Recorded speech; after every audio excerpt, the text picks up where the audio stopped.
Have you ever noticed that there are some people who you really click with and others you just don't? Certain people you have no problem talking to, but others, it's like you're speaking two different languages. These are important people in your life, and maybe they just view things differently than you do. Fortunately, there's this, the Strength Deployment Inventory, or SDI. In many ways, the SDI is like an instruction manual for our relationships, a quick start guide, helping us to learn about ourselves and others so we can finally understand that communication barrier we may be feeling with certain people. The insight gained from the SDI will enhance all your relationships, at work and at home. The SDI helps us get the most value from productive relationships, and when things go wrong, it provides some insight into how they went wrong, and more importantly, what to do about it. Good relationships create measurable financial value, customer and brand loyalty, efficient teamwork, profitable referral business, clarity of expectations, and individual empowerment. By contrast, bad relationships and conflict can be a destructive force. Besides the impact on morale and motivation, conflict has significant and measurable financial costs such as employee turnover, loss of customers or business reputation, even hostility and legal costs. Organizations who use the SDI in their training and development programs increase the frequency of good internal and external relationships, and they reduce the costs of conflict. So what is the SDI? It's a self-assessment tool that provides an understanding of what drives you and what drives others, an understanding that empowers you to communicate in a way that achieves results. It's the primary inventory in a suite of tools based on relationship awareness, a theory developed by prominent psychologist Elias H. Porter. 40 years after its release, the SDI continues to grow, adding value to the training programs of companies, universities, government agencies, and nonprofit organizations all around the world. The lasting impact of the SDI comes from the memorable results it produces for individuals and the unique but common-sense simplicity of the theory behind it.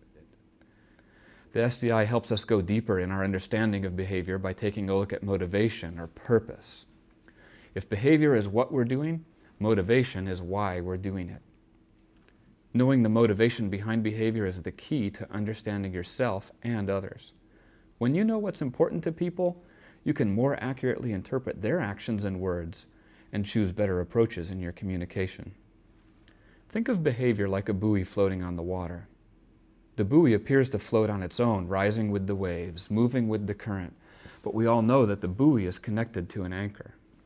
That anchor is like your motivation or your core values. Behavior, like a buoy, can move around based on the environment. Instead of the tide and current, your behavior may shift based on who you're with, where you are, or what you're doing. Your behavioral buoy may have one location at work, but a different location at home. Meanwhile, the anchor, your motivational values, are more consistent. When faced with conflict or opposition, we may behave differently. That's because conflict causes something inside of us to change. We feel different. We want different things. We have different motives. And these different motivations result in different behaviors during conflict situations.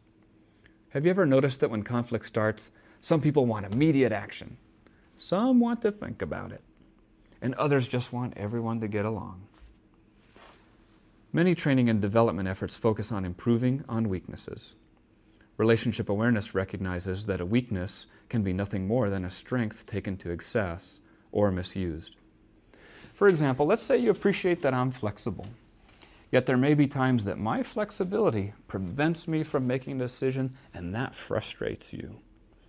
Conversely, I could be principled, which is a good thing until those principles get misapplied to an insignificant issue, and you might describe me as rigid, unbending, or inflexible.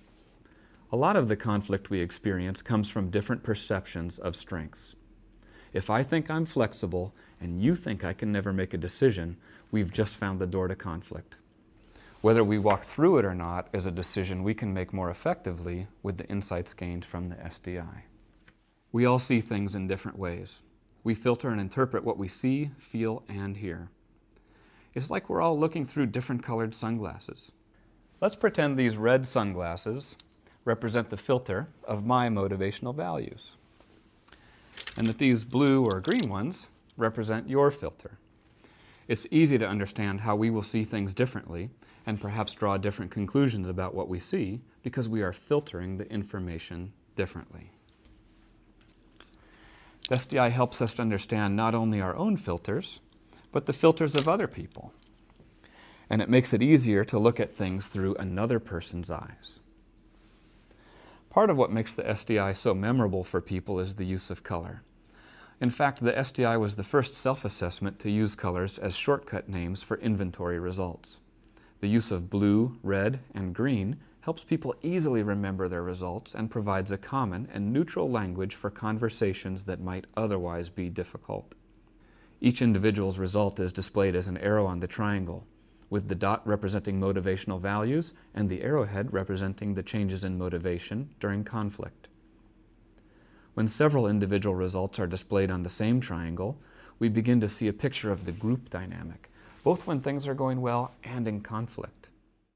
Because the SDI is based on a theory of relationships and motivation, not just on behavior or individual preferences, it is most effective in situations where relationships matter, such as building stronger teams, developing more effective leaders, managing conflict, improving influence or communication skills, any environment where people work together. How can improved relationships impact your organization? What if you could speak the motivational languages of other people? How would your relationships be different if you had the instruction manual?